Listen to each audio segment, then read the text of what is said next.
Good. I've been asked to.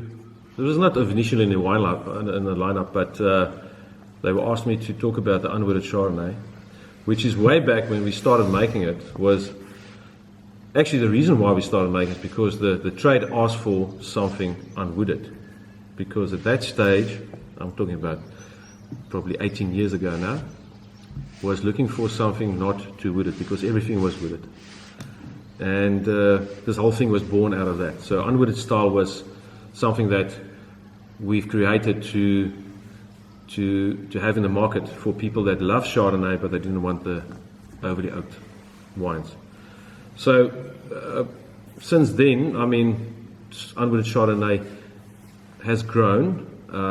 Probably not as popular as we thought it would have been, but I think when it comes to the wine that we make, the unwooded is always been I think one of the benchmark unwooded Chardonnays in South Africa. I think because we started making that way back in the beginning, and because it's got this particular taste and that comes from the soil. And there's one thing of all the varietals on this farm that shows the terroir probably the most is the unwooded Chardonnay.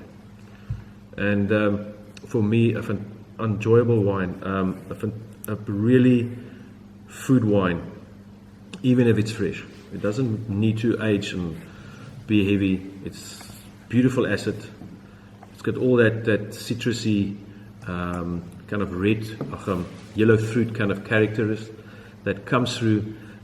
Beautiful acid, and especially for the 2020 vintage, I think we had a really amazing Chardonnay vintage. And I'm also looking forward to all the Chardonnays that comes out from this vintage. So if you look at this wine, it's an unbelievable example of a unwooded Chardonnay that's got the freshness but also the fullness because of the time it's spent on the lees in the tank.